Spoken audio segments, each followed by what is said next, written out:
Hello, it is winter, which means I'm doing a lot of reading because I am not leaving the house.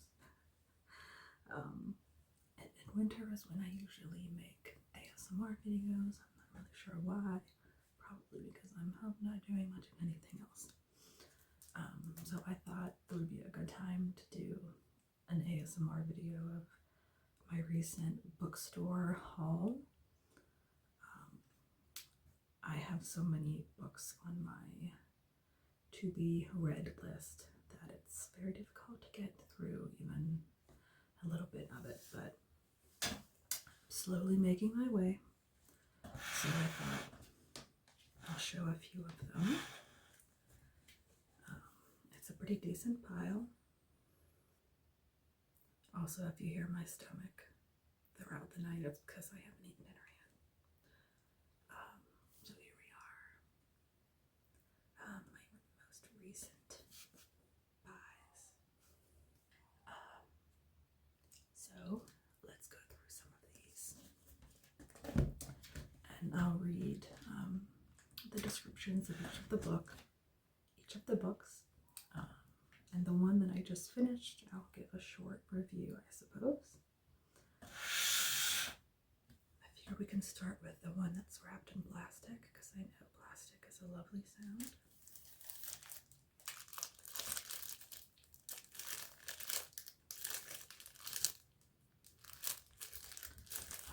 I just bought this one, and I bought this one online because it wasn't available in the store.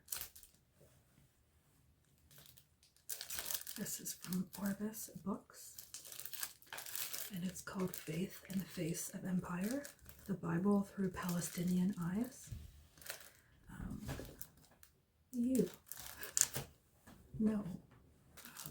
I read a book last year around this time called The First Advent in Palestine, and it was beautiful. And this came up as a suggested read. This came up as something I would like if I liked that book, which I did.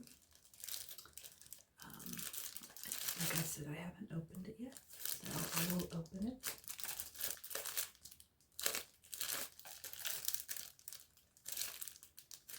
I don't think there's an easy way to open it. I think I'm just gonna have to make a loud rip here. I'll use my nails.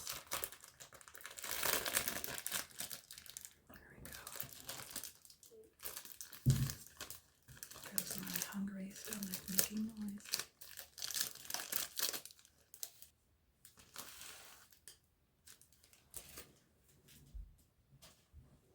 There.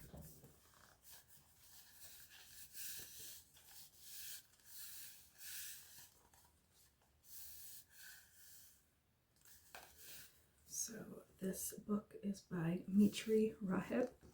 I hope I'm pronouncing that correctly. Mitri Raheb is the president of Dar al-Khalima University College in Bethlehem, as well as president of the Synod of the Evangelical Lutheran Church in Jordan and the Holy Land. He serves as the senior pastor of the Evangelical Lutheran Christmas Church in Bethlehem. He is the author of several books, including I Am a Palestinian Christian and Bethlehem Besieged.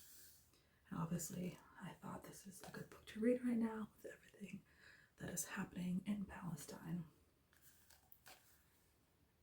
I think people often forget that there are Christians in Palestine.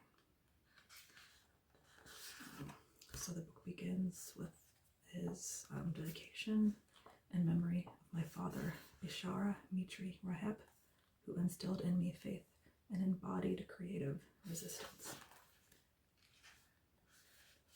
For the contents, which include Part 1, History and the Biblical Story. Part 2, A Prelude to a Palestinian Narrative. 3, The Geopolitics of the Middle East. Part 4, Palestine. Part 5, The Empire. Part 6, The People of Palestine. Part 7, God. Part 8, Jesus. Part 9, The Spirit.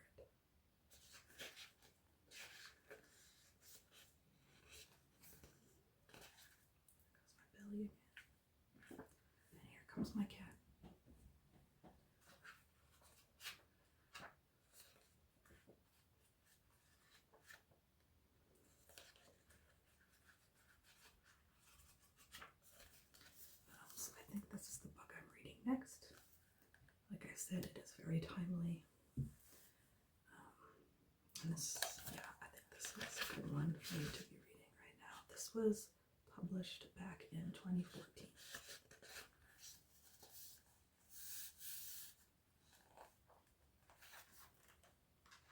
You're gonna hear my cat eating. I hope it's not too obnoxious. So the second book, and these I bought all together at Barnes & Noble.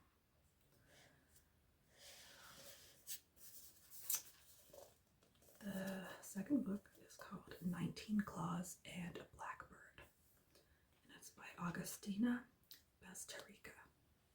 Again, I hope I pronounced that correctly. And she's an author from Argentina, I believe.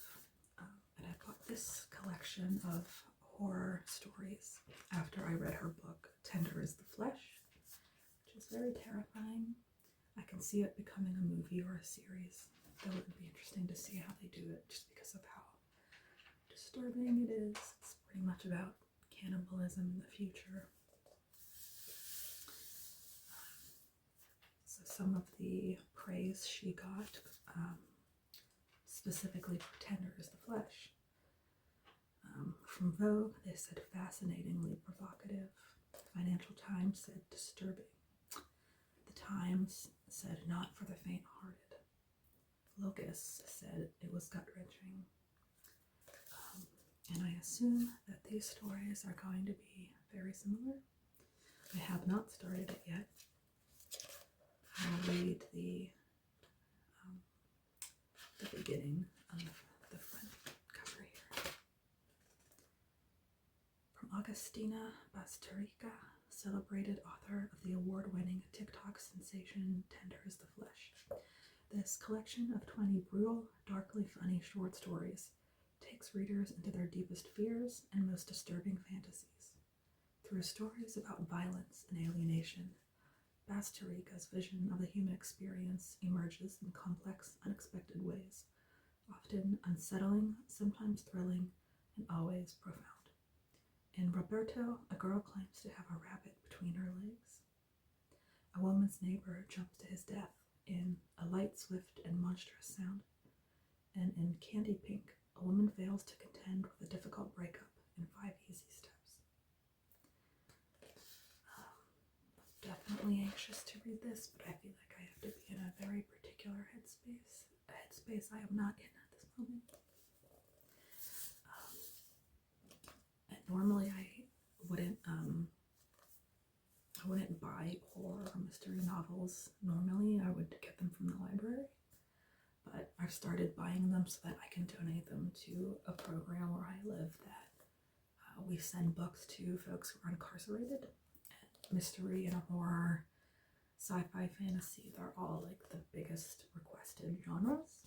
So I figure I should start buying them, because then it's like 2 for 1. I get to enjoy it and I pass it on to someone. So who knows when I will read this one next, hopefully soon, because it sounds very intriguing.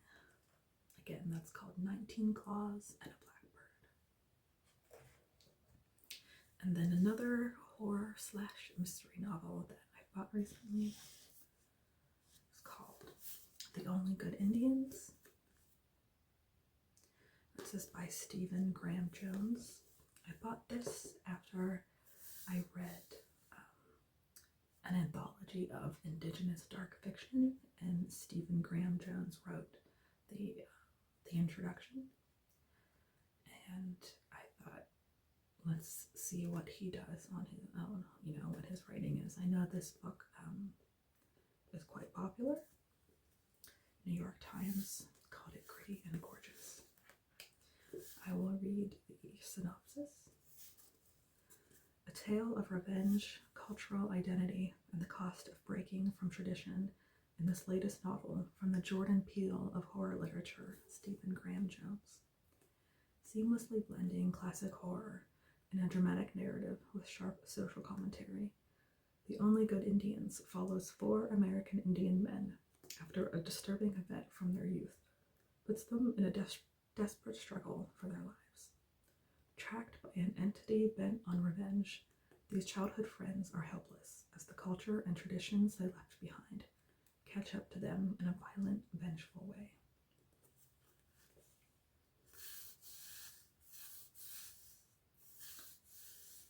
This was a USA Today bestseller and one of Goodreads' hot summer titles from 2020. So it's only a few years old, and it's published by Simon and Schuster.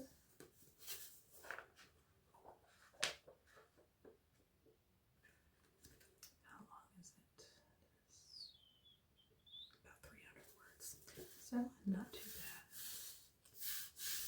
Again, this is one I'll have to be in a very particular mood to read. I'm having a lot of nightmares recently, very horrific nightmares, so trying not to read anything super heavy right now. Another book I bought at Barnes & Noble just the other day. It's called The Future by Naomi Alderson. I bought this because I enjoyed two of her previous books. One was called The Power, which was a sci-fi novel encompassing feminism and violence in the future. She also wrote a book about two lesbian Jews called Disobedience, which also became a movie. So this one is a bit longer than her other books as well. It's about 400 pages. I will read the kind of long synopsis here. When Martha Acorn fled her father's isolated compound in Oregon, she never expected to find herself working for a powerful social media mogul, hell-bent on controlling everything.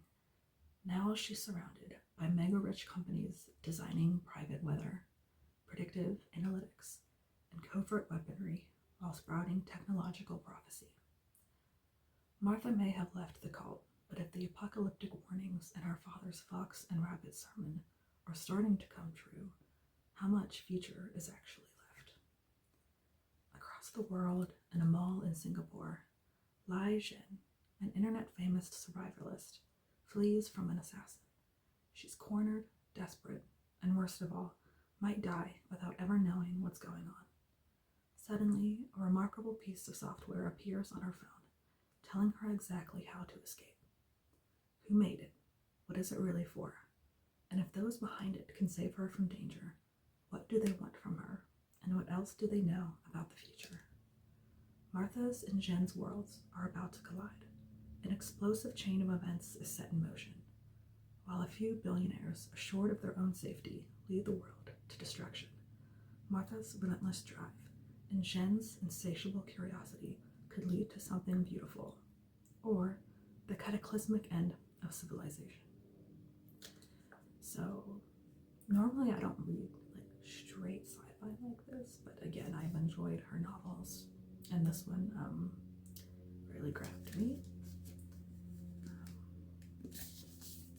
Hopefully not as horrifying as the other two, so I might read this in the coming weeks.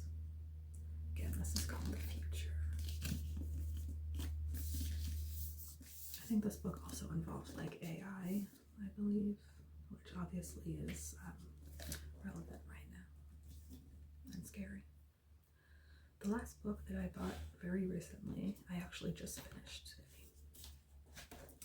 and it's called The Adventures of Amina al-Safari. Very exciting cover. And this is by Shannon Chakraborty, who also writes as S.A. Chakraborty. And I have not read her previous books that are in a part of a series. The first was called The City of Brass, which I know was a bestseller. But after reading this, I am definitely going to read that one now. So this book is about a woman pirate, and I will read the synopsis. Amina al-Sarafi, I guess I pronounced it wrong originally, Amina al-Sarafi should be content. After a storied and scandalous career as one of the Indian Ocean's most notorious pirates, she has survived backstabbing rogues, vengeful merchant princes, several husbands, and one actual demon to retire peacefully with her family to a life of piety, motherhood, and absolutely nothing that hints of the supernatural. But when she's tracked down by the obscenely wealthy mother of a former crewman, she's offered a job no bandit could refuse: retrieve her comrade's kidnapped daughter for a kingly sum. The chance to have one last adventure with her crew, do right by an old friend, and win a fortune that will secure her family's future forever? It seems like such an obvious choice that it must be God's will. Yet the deeper Amina dives, the more it becomes alarmingly clear there's more to this job and the girl's disappearance than she was led to believe. For there's always risk in wanting to become a legend, to seize one last chance at glory, to savor just a bit more power, and the price might be your very soul. So I just finished this today. It only took me a few days, even though it is over 400 pages, because it's very fast paced. And normally I'm very picky about fantasy. It's not always written very well, and I'm normally a literary fiction fan, but she writes very, very well. Her metaphors are beautiful. Her prose in general is beautiful. So I recommend this for not just fantasy fans, genre fiction fans, but also people who like just good writing. I give this like 4 to 4.5 stars. I really love looking at the cover. It's gorgeous. And this was a nominee for Goodreads Choice Awards this year, Best Books of the Year.